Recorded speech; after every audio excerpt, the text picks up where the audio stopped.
Hey, Pro-Life Jen. Today is a great day, and I'm so excited to be back with you at the Kristan Hawkins Show to discuss what happened last night in the presidential and state elections that happened across the country, and talk about some of the wins that we saw, losses we sustained, and really what the future of the pro-life movement looks like and where we're going from here. So I'm going to start with the good news first, because there was a lot of good news. And I know many of us were very concerned about the outcome of the election. I've been kind of dreading election day for months, worried about what the outcome would be. Also, at the same time, kind of relieved it was coming, so it would be over. It was one of those weird things. But the biggest victory we saw last night in the pro-life movement was the first victory that came out. It was the one, quite frankly, that moved me to tears. My kids all thought something went terribly wrong. I was like, no, something went terribly right. And that was the victory of Florida and the defeat of Amendment 4. Now, to line this up for you a little bit, the pro-life movement has lost ballot referendum, Sons Rose reversal in every state, which the mainstream media likes to remind us of literally every time I talk to a reporter, in Kansas, Michigan, and Ohio. But two things were very different about Florida and the fight against Amendment 4. One, the state legislature in Florida very smartly said, if you're going to come into our state and run a ballot referendum, you need to have a 60% threshold. Why? Why would they do that? Are they limiting democracy? No. The idea behind that concept is, these initiatives are often money makers for the political pundits, for the consultants, for those who do the TV ad buys and the commercials. And so their thought was, we need to protect our state from outside lobbying groups and interests coming in, trying to dupe our citizens, right? Which is exactly what happened if you saw any of the Amendment 4 ads. I mean, these ads are blatantly false. And what people were being told, voters were being told on the ground, was blatantly false about Amendment 4, right? So we knew that was in our camp. And the other thing that really went well in Florida, that was a difference from the other states, is we saw the leadership of Governor Ron DeSantis, who out the gate said, absolutely not. This is not happening in my state. And really even hit the pavement, was at fundraising events, doing his own fundraising events just to raise money to do TV ads against Amendment 4. Students for Life Action was honored to, be the support troops and the volunteers at those fundraising events for the governor. That's what made the difference. This is why we we're very clear, and we kept saying all summer, leadership matters. Leadership matters. We need the GOP to speak up. We also saw victories in South Dakota and Nebraska, and I would say that was because of leadership as well. But those are the two big difference makers. And when you think about voting, right? And you're going in the ballot box, you're voting for a U.S. senator, a congressman. Often when you're voting for one person that you hope then makes up the majority, that you hope does the right things and votes for the right, bills, right? And that those bills become law. With an amendment vote, what was so striking to me and what really struck me last night was this one vote held all of this power.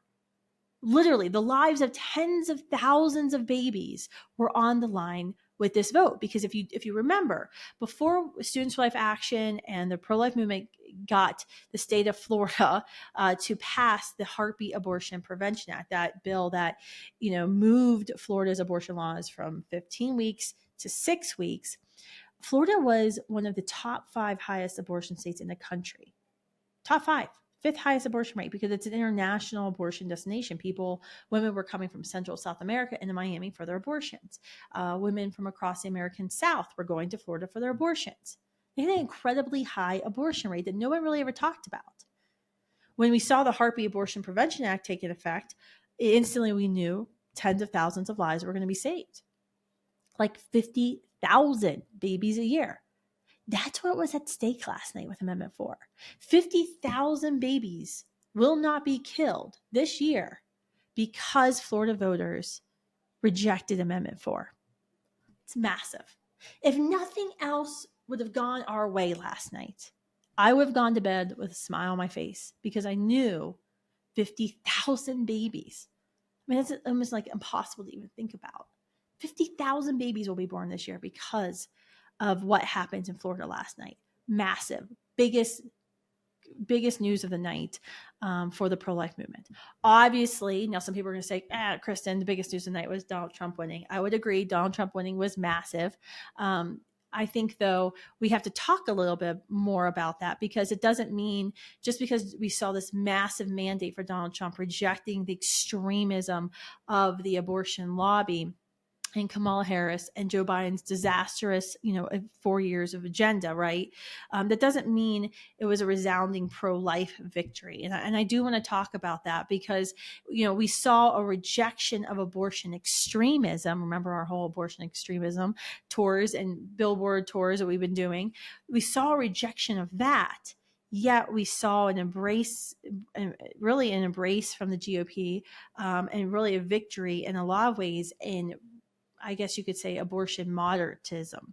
And there's going to be a lot of conversations now of how do we work within the Trump administration to get pro-life wins. And that work's actually going to be very, very difficult, because it's going to be with our friends and those we have relationship with. It's going to be something that we can't always talk publicly about, go to the press or send an email and tell activists, go do this. It's going to take more nuance, more relationship than anything else. So still awesome victory, because we all know a Kamala Harris victory, what it meant, what a U.S. Senate, if the U.S. Senate had gone blue, which we were pretty sure wasn't going to happen, what that would have meant, because the Biden-Harris administration has been very clear. They've been champions for the Women's Health Protection Act.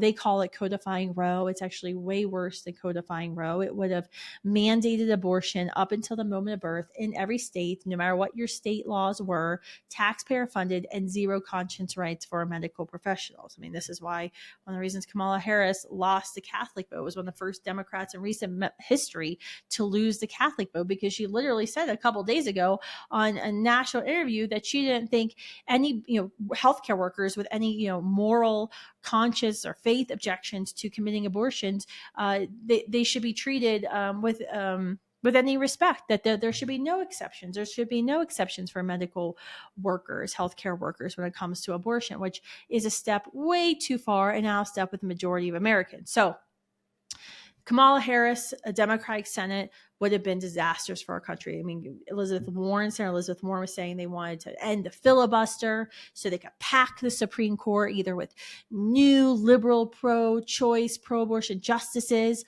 or, impeach justices, or they were going to ram down our throats with 51 votes, the Women's Health Protection Act. None of that is going to come to pass. That is massive. So that was also a massive win for the pro-life movement. What else were our wins? I'm trying to keep this pithy. I could go all day. But South Dakota and Nebraska, as we mentioned, saw victories in defeating their late-term abortion ballot referendums. South Dakota, we were very concerned about. We were on the door, on the ground, knocking doors, doing digital ads. Not a lot of folks were engaged, but it worked. Nebraska was a little confusing. You might be like, I don't understand what happened in Nebraska. There were 2 ballot referendums. U.S. Senator Pete Ricketts single-handedly funded a campaign when the all-trimester late-term abortion ballot referendum got on the ballot in Nebraska.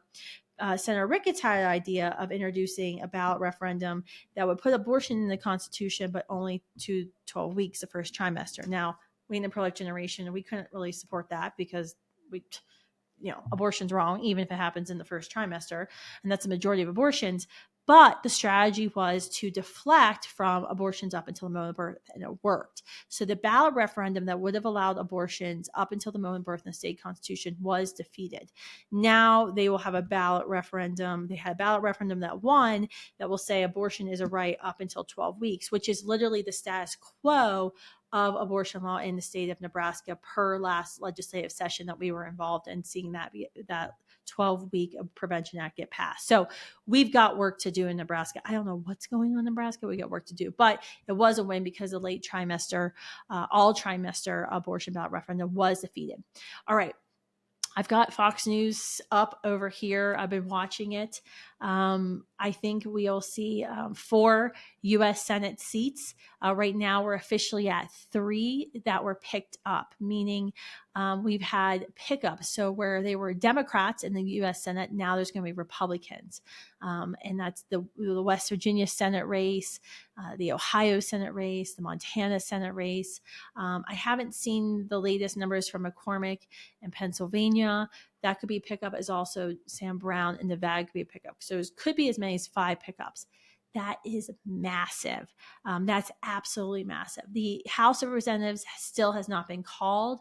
Right now, the Republicans are still leading in that House of Representative races. They've flipped, I think, 4 seats from Democrat to Republican. The problem is the Democrats have flipped 3 seats from Republican to Democrat. So it's going to be close in the House of Representatives, but it's looking good at this moment. Also, fun fact you won't see anywhere else, but right here at the Kristan Hawkins Show is 3 Students for Life alumni won their races last night. Dr. Bob Owner, he actually won a seat in the U.S. House of Representatives in Missouri. We were proud to door knock for him. 2 other alumni will now be serving in the New Hampshire House and the Kentucky House, Sam Farrington and TJ Roberts. Super excited about that. There is nothing we love more than to door knock in districts of our own alumni. State legislative candidates in West Virginia, South Carolina, Oklahoma, that we had been involved in their races in the primaries to defeat wishy-washy Republicans who said they were pro-life, but then got to the state house and then did some shady maneuvering and hope no one know about. We didn't forget about. So we engaged in key primaries in these, red states where we said we had to go to voters and say, look, so-and-so has said this, but this is how they actually acted when it came down to advancing or passing legislation. So we had a number of victories. We tracked more than 150. We were engaged in more than 150 primary battles this spring and this summer. And by the way, we're the only national pro-life group to do this because it kind of doesn't make you very popular to go after your friends in the primaries. But it's super, super important, especially now when we talk about, we have many Republicans who are saying, oh, I'm going to follow the Trump rule and not do anything because I think Trump, is right. Abortion isn't federal, and that's wrong. Abortion is federal. Even Kamala Harris knows that. And that's why getting involved in the primaries is so important, because that's how you shape the future of your party. So side note, I know I've talked about that before, but so in Oklahoma, South Carolina, West Virginia, we had these candidates that won, they prevailed. And then they had to go to the general. And now this is important because a lot of times when I talk to my friends in the GOP establishment, they'll say, you can't play in primaries, Kristan, because if you take out this Republican candidate who's a moderate, when you get to the general, they're going to lose. And then you're going to have a Democrat taking over that seat. Didn't happen in any of the races that we were engaged in to get a strong 100% pro-lifer winning in the primaries. All of those folks prevailed in the general. So time and time again, we have proven that fear to be untrue and unfounded. In Oklahoma, we even engaged because 3 liberal state Supreme Court justices had struck down our Life at Conception Act, which was the strongest pro-life law in the country. We were so honored to fight for that. But 3 liberal judges struck it down because they were pro-abortion. Voters voted no, not to retain all 3 of them, which means the most pro-life governor, one of the most pro-life governors in the country, Governor Kevin Stitt, will have the opportunity to appoint pro-life replacements. This is massive. We door knocked, ran digital ads for judicial races. We were not leaving any stone unturned. In North Carolina, we defeated an incumbent, replacing a Democrat in the state house with a Republican, Jonathan Almond. We had actually knocked doors in his race.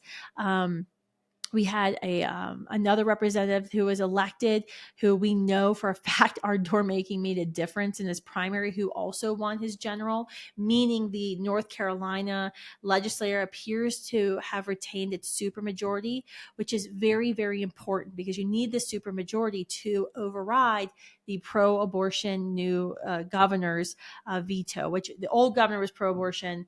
the new one is definitely pro-abortion. And this is why it's important in states like North Carolina to engage. Also important is in Michigan. Republicans may take back the House in Michigan. We knocked on over 3,000 doors to protect Rep. Jim Sena, and he won last night. He retained a seat, and this actually may help us stop and hold back the radical pro-abortion governor there in Michigan, Gretchen Whitmer, the woman who kneeled and got a Dorito on her mouth as if she was posing and pretending like she was taking the Eucharist, making a mockery of the entire Catholic faith. Yeah, that one. This is why that matters. In Arizona, the GOP may keep the House. It was very tight for the past 2 years in the House and the Senate in Arizona. There's likely going to be a tie in the Senate. We fought hard in Arizona. So proud of our students, especially our students from California, who drove hours to help our student leaders in Arizona to knock on doors in 106-degree heat in September. We were so thankful for all of you. Arizona is going to be a tough battle. And I've been saying this for some time. You really need to build a wall around California. This is the problem with Arizona. The PA House, another house that chamber we wanted to get to hold back the liberal, governor in PA, is still too close to call at this moment. But we are very close to winning it back from the Democrats. We door knocked for a stalwart U.S. congressman who is actually being challenged, Scott Perry. He's one of our co-sponsors of our Life Conception Act, so 100% pro-life. He was being challenged, and the entire campaign was about abortion, and folks thought he was going to lose. He won. That's massive. If we retain the House, so he's U.S. House Representatives, but if we retain the House in the Pennsylvania, in Harrisburg, we were engaged in a number of races there. That's going to be massive because we have been leading the fight to defund the University of Pittsburgh until they stop their gruesome research on aborted children, which David Leiden Center for Medical Progress exposed a number of years ago, and no one has really stepped up to stop them. Finally, very liberal senator in Nebraska, Jen Day, appears to have lost. We may still be in the running to get the 33 Republicans we need in Nebraska's legislature to break a filibuster, which is what typically happens there. I don't know what's going on with Nebraska, but it also needs help. So, good news. What did we do to produce this good news? Am I just reporting the facts? No, we are actually making these things happen. We had more than 450 Students for Life volunteers participate in 30 weekend deployments, knocking on doors, knocked on more than 100,000 doors in both the primary and general elections. This is massive, especially when you consider the amount of money we did not spend this election and how skimpy and light we were. This is massive. I mean, I think when we go all told how much we spent this election cycle, it will be less than $1 a door. That's massive. That is something most folks, no one can replicate that. Students for Life groups on campuses hung and distributed over 20,000 flyers on 70 hand-selected campuses in key states, targeting 1.4 million students. Our Abortion on the Ballot campus tour display that was going to referendum states hit 54 campuses and had an average minds change rate of 11%. Our Stop Abortion Extremism billboard truck tour, we actually did 2 of them, one in April and one in September, made 21 stops in 9 key states. Our Almost Aborted national campaign, advertising campaign, the one that we debuted at Times Square, was seen more than 8 million times online or videos. And we know because of billboards in ballot referendum states, they were seen 2.3 million people every week for 8 weeks in a row. Our Vote Pro Lifers digital field team ran in 10 states, garnered 4.1 million impressions, resulted in, get this, 41,569 conversations with targeted voters. So we uploaded targeted voter data, mushy voters, youth voters into the database online. I shouldn't give away all of our stuff. And then we were able to chase those folks online to have conversations with them, converting, this is my favorite number, 23,982 voters. The conversion rate right now is about $1.50 per minds changed. That's massive. If only we would have had more money to spend in Missouri, for example, we might be talking about a fourth victory. Our Kamala Harris Hearts and Fantasy commercial was seen by more than 250 million people, the one that we debuted on Fox News and was aired on the vice presidential debate on Fox News. It was massive. We sent direct mail to more than 241,000 voters in key states, sent 1.7 million personal text messages, sent out 484,000 phone calls and counting. We still don't have all the numbers in to voters. Our last minute commercial ads that were running Oklahoma against the Supreme Court justices were seen more than 451,000 times online. All told, in the election, Students Life Action was involved in 216 races. 156 of those were primary races. We saw 86 victories. The average cost of a victory in the primary was only $1,179. We can do this in the pro-life movement. That's what's so amazing about this is, Students Life Action is a fairly young organization. We were founded in 2019, and we don't get tens of millions or $1 million checks from big GOP donors. In fact, because we kind of make people mad because we engage in the primary. So we are on always a very limited budget. It's massive. Here are some really good. So that's kind of like what we did to bring those victories. But I have a couple of takeaways that I want to share with you because I think the takeaways, and there's going to be more takeaways. I haven't even had time to fully process all of the analytics that's going to be coming in the next, week and a half. But I want to go through a couple of the analytics that we know so far. One exit poll found that almost 1 in 4 who voted saying abortion was their number one issue, 1 in 4 of the people who said abortion was the number one issue wanted less abortion. So just because people said abortion motivated them didn't necessarily mean they wanted more. And we saw this too in exit polling last night where people were saying, the exit polling saying 35% say democracy is their number one concern. The future of democracy is their number one concern. The left took that as meaning they were all voting for Kamala Harris. That's not what happened. And that's not what happened here. 25% of the people who said that they voted abortion was number one wanted to see less abortion. Now, we were telling media, political elites all through the election year that we could see a winnable plurality of the youth vote, 30 to 40%. And we were kind of laughed at, right?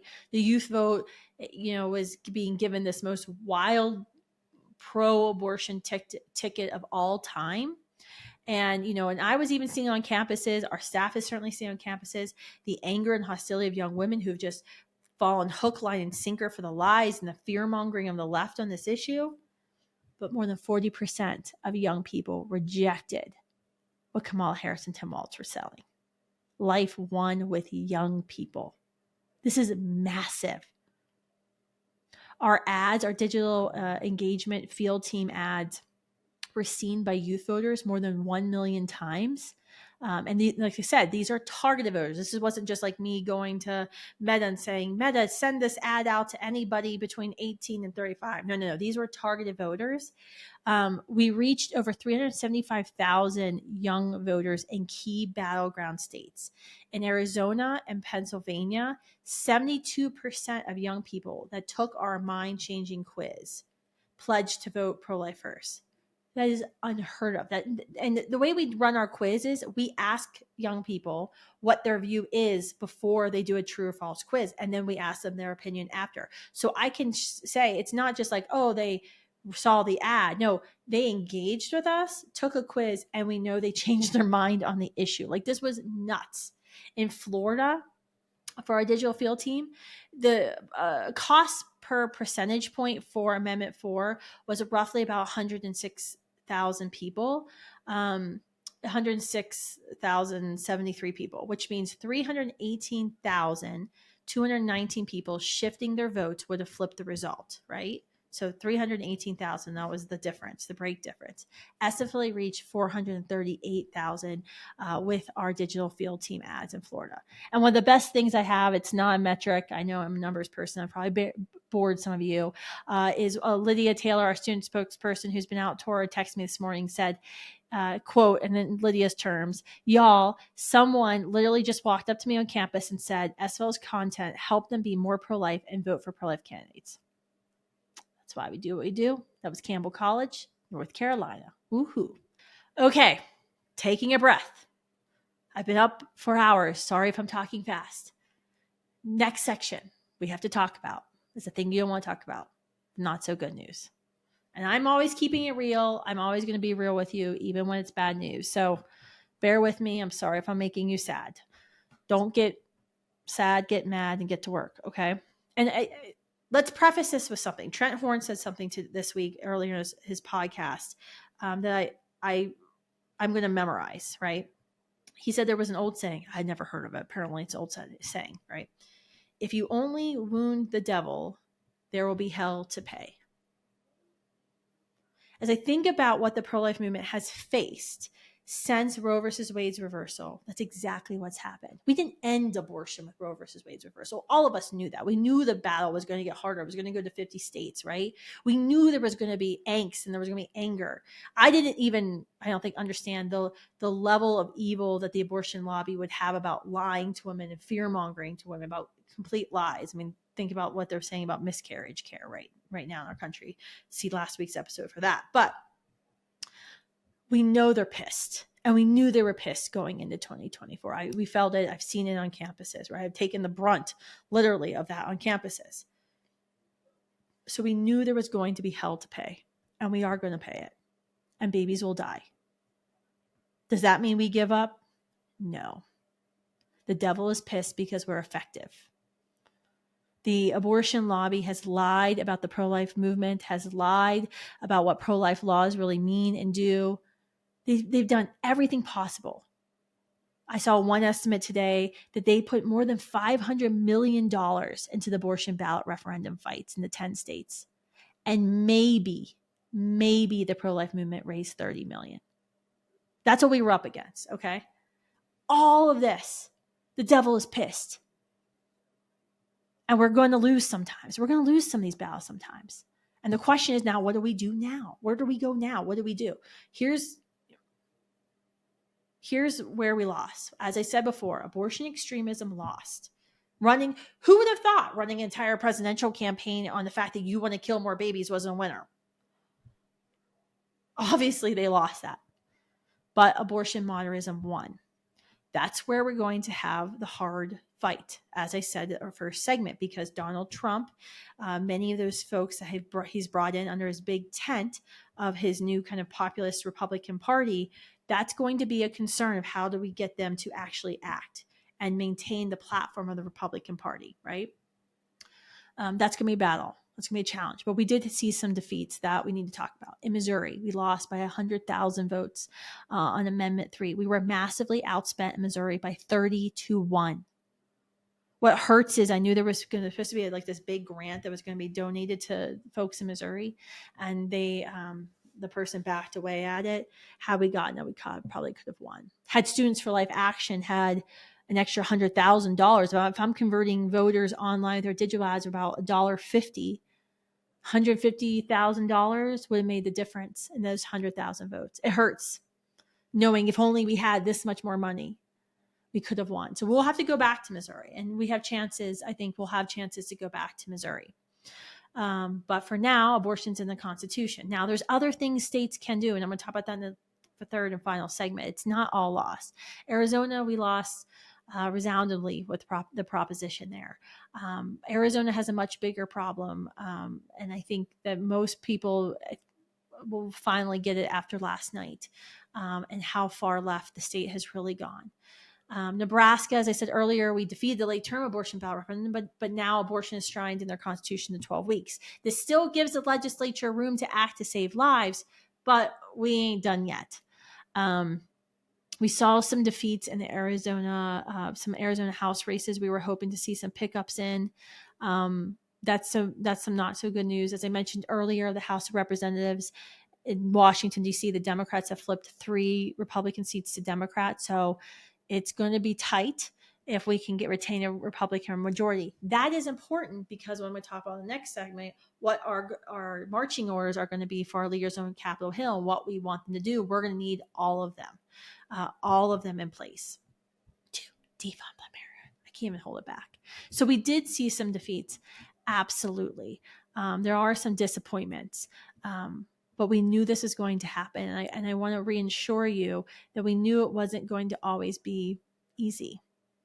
We warned about this. We had webcasts and webinars before Roe was reversed, after Roe was reversed, warning pro-life students about, danger on college campuses, discrimination, threats of violence, vandalization, but then also the lies that were going to be spread about the pro-life movement and the lies, how effective these lies are.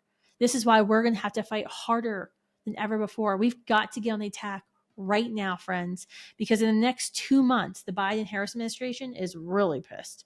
And they're going to do everything possible to shove abortion down our throats, to make it as hard as possible for the Trump administration to walk back their abortion extremism. One of the things I just found out about is that the FDA is moving swiftly to reclassify chemical abortion drugs to be miscarriage management drugs. Which, by the way, doesn't make any sense. If your baby's heart has stopped beating, your baby's no longer developing, your baby is dead within you, why would you take the first drug in the chemical abortion RU486 cocktail, which deprives the child of nutrition to starve them? The baby's already dead. Now, the second drug can produce contractions and make you expel the dead child from within you, but that's always been a thing. We've always known that. Why do they want to call it miscarriage management drugs? Because when we go to state legislatures like South Carolina, like Oklahoma, like West Virginia, like Wyoming, all these states that we engage in, by the way, we engaged in 22 state races in Wyoming yesterday. It was massive. I know folks think, oh, Wyoming, the GOP establishment is everywhere. Trust me. But when we go to these state houses and we try to prevent chemical abortion pills, protect women, protect children, to protect our drinking water, what they're going to say is, oh, the pro-life movement's so evil. They're trying to restrict miscarriage care. That's why they're going to do it. It's exactly what they're going to do. So we are going to have to be on our guard in the next 2 years, next 2 months, absolutely. Now I'm going to head into the third section. Where do we go from here? I know I've been talking a lot. Stats, numbers, all that stuff. Yeah. What does it actually mean? As I started out in the last section, we have to be ready next 2 months. It's going to be hard. They're going to try as much as to shove down as much as possible down our throats, making it so hard for the new administration. When think about when you have a new administration that comes in every 4 years, it is chaos, right? Especially when it's a Republican, Democrat to Republican, Republican to Democrat, because, the person taking over your job, you don't really want to help them be successful. I worked in the government. I know how this works. So we have to be on our guard. We're going to have a lot of marching orders and action items. We've got to stop the FDA from turning, mislabeling chemical abortion pills, miscarriage management pills. It is beyond killing babies. It is probably the second most evil thing the abortion lobby has ever tried to do. To try to use the pain of miscarriages to conscript women into their movement to push more abortion using children who've tragically died from miscarriages. It's unbelievable. So angry. The second thing we got to do, as I've been saying throughout this whole podcast, we've got to make it very loud and clear of President Trump what we expect him to do. And I know he disagrees with us. He believes abortion should be left out of the federal government. We disagree. That is 100% wrong. But we can work with that. First thing we need to do is we need to demand the release of all the pro-life prayer warriors who are sitting in federal prisons because they prayed in front of an abortion facility, including one of our alumni, one of our former student leaders at the University of Pittsburgh, Herb Garrity. That is easy. Pardons, release should be done like day one. President Trump has promised to stop the weaponization of the federal government against Americans, and he specifically in August called out pro-lifers sitting in jail. We need to check that off the list. Day one, they need out of jail now. Second thing we need to do, we need to make it very clear that his promises in the campaign trail to mandate IVF in every health insurance plan, that's no bueno. First of all, we're Republicans. I'm a Republican. You may not be a Republican, but Republicans are not about government mandates and forcing people to violate their conscience rights, especially, Christian employers, to pay for life-ending drugs, devices, procedures. So no, that needs to be DOA, dead on arrival. 2, we need to demand that the Trump administration only appoint pro-life leaders to key administrative posts, not abortion lobbyists as we currently have. We have Javier Becerra, the abortion activist in chief, who literally isn't even a doctor, who's a lawyer, whose notoriety in healthcare came from suing nuns and suing pregnancy centers. So we need to make sure we get key administrative appointments. And then when it comes time to, I think we'll have some people who want to retire in the Supreme Court now that we have a pro-life president, pro-life Senate. When it comes time to replace Supreme Court justices, that we get key judicial appointments from the Supreme Court down to federal courts. The next thing he must do, so we're 1, 2, 3, 4.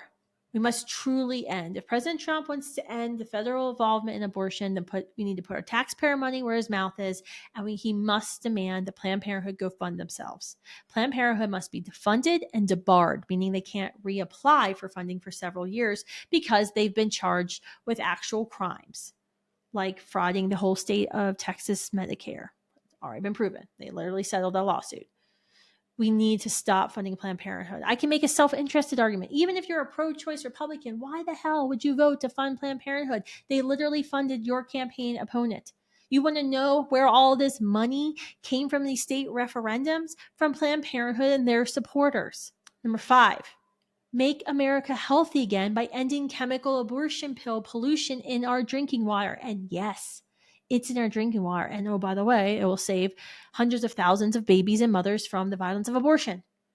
So more to come on that. I know I've been teasing that for a while, but that's going to be massive. And it's coming out later this month about what really is in our drinking water. If you're serious about making America healthy again, and serious about ending forever chemical exposure, then known endocrine disruptors should not be in our drinking water. Next, we've got to work with states across the nation, even with those with constitutional amendments for abortion, to address the scourge of chemical abortion. Now, you may be thinking to yourself, I'm in Missouri, I'm devastated, there's nothing we can do. Wrong. Even at the height of Roe versus Wade's tyranny, we saw a massive victory in 2007 with Gonzalez v. Carhart, where the Supreme Court said this type of abortion is too gruesome, it's too dangerous for women, this doesn't infringe upon the right to have abortion, you just can't have this type of abortion. Using that logic, now think about this, guys. We could go into the state and say, look, we're not saying you don't have a constitutional right to abortion, even though we don't think you should. But what we're saying is chemical abortion is too dangerous. It's too dangerous for mothers, and it's too dangerous for our environment. Using some creativity, we can make a huge difference. That is why we have Clean Water for All Life Act that we'll see introduced. That's a wastewater bill saying, hey, you can't be shipping chemical abortion drugs, random abortionists in your basement in New York, into the state of Idaho that's banned abortion. 1, that's illegal, and the federal government has done nothing about it, DOJ. Now that will be different. 2, you can't be polluting our water in Idaho with known endocrine disruptors that are being transmitted through chemically tainted blood, fetal remains, and tissue that are going into our waterways. Absolutely not. The AntiChemical Abortion Pill Trafficking Act, which we saw in Louisiana, which passed. Our alumni, Ben Clapper, is the leader of Louisiana Right to Life. He's an amazing pro-life leader, kicking butt there. That is an important bill. It was introduced by a legislative member whose sister had been poisoned by her partner who got his hands on chemical abortion drugs, because remember, anyone can pose to be a woman on these online chemical abortion websites, and fed them to his partner unknowingly, and she miscarried their baby. Their baby died. And he said, this has got to be a controlled substance. There's no way these rapists and sexual predators and men who don't want to be men and want to kill their baby should have access to these drugs, because they kill babies. Massive. We also have Chemical Abortion Prevention Acts, which just says no chemical abortion in states. What passed in the state of Wyoming, it's being held up in the courts because the pro-choice Republican governor here, who says he's pro-life, who isn't, by the way, wait for that race coming up in 2 years, assigned our bill after it was sued by the one abortionist in Wyoming in Jackson Hole to the most liberal county in the state, and it's been held in court. But we've got more work to do. The next thing we got to do is we've got to get Missouri and Arizona fighting against this new constitutional right to abortion. We knew we were going to lose in Colorado, Maryland, and New York. The numbers were not with us. Those states also need to do this as well, but it's going to be a longer fight.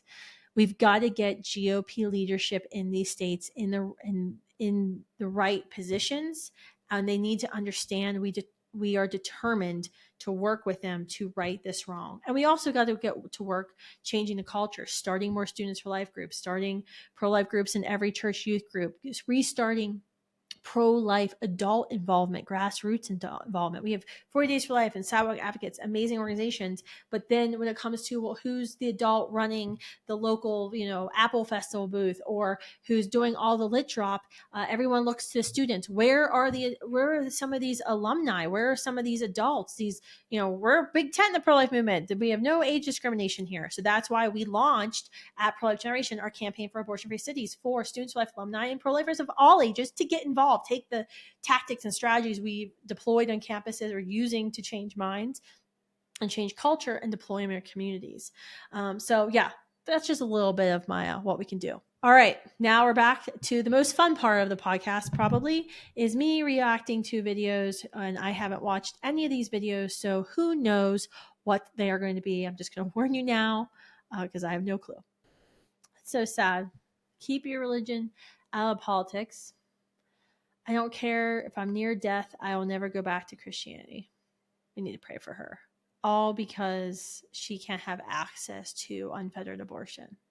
That's what's so sad is you had Christina Applegate even tweeted out like how her daughter was crying because she has no rights now. What are you telling your daughter? What is the left? I mean, where is the party of feminism that, I am woman, hear me roar, I can do anything? What has gone wrong in the Democratic Party and with their messaging to tell women, especially this woman, she's crying. This is the worst news she's ever received. She's sick to her stomach. Even when she's on her deathbed, she won't go back to Christianity because she doesn't have the right to kill her baby. How does that make any sense? All I can say is how fucking dare you? How dare you put this man into office for another 4 years, knowing damn well what it means for our country, what it means for us as a people. Peace, prosperity, less babies dying. Well, what's going to happen, what's been happening for the last 8 years.